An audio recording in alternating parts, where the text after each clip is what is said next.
Assalamualaikum warahmatullahi wabarakatuh.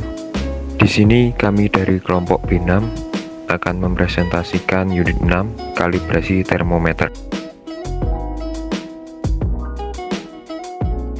Ya, pada praktikum unit 6 ini kami menggunakan 3 termometer. Yang pertama adalah termometer air raksa, yang kedua adalah termometer digital. Ada 2 jenis termometer digital yang kita pakai.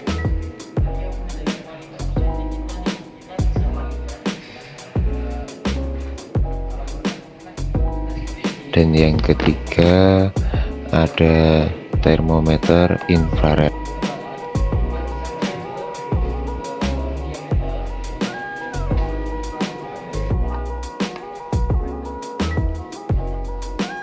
Pada kesempatan kali ini kami akan menjelaskan prinsip kerja dari termometer air raksa, digital, dan infrared. Prinsip kerja termometer air raksa yaitu dengan pemuaian atau proses pemuaian pada air raksa tersebut sehingga volume air raksa terus bertambah. Semakin bertambahnya suhu, semakin bertambahnya pula volume air raksanya. Untuk dapat melihat suhu yang tepat, kalian bisa melihat indikator tempat air raksa tersebut berhenti bergerak. Yang kedua, prinsip kerja termometer digital.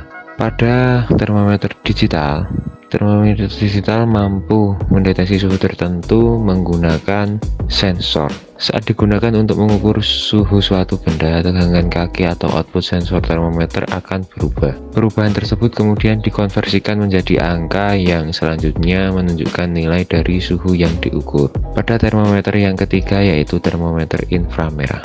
Jenis termometer yang satu ini sangat berbeda dengan kedua jenis termometer sebelumnya, yaitu termometer air raksa dan termometer digital. Perbedaannya adalah termometer inframerah tidak menggunakan rambatan panas sebagai konduksi. Prinsip penrambatan panas pada termometer inframerah menggunakan radiasi. Dalam pembacaan hasil temperatur dari ketiga termometer tersebut, biasanya terjadi perbedaan nilai temperatur. Hal ini disebabkan karena kapasitas atau ketelitian dari setiap termometer berbeda-beda. Pada kesempatan kali ini kami akan menjelaskan bagaimana termometer dapat menunjukkan nilai temperatur.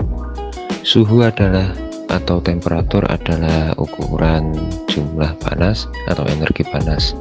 Partikel penyusun suatu benda mengeluarkan sejumlah energi panas tertentu yang dapat kita ukur menggunakan termometer. Pada alat termometer atau termometer konvensional yang kita sebagai contoh, terdapat tabung kaca yang berisi cairan berupa air raksa, merkuri, atau alkohol. Tabung kaca tersebut memiliki ujung yang sensitif terhadap panas.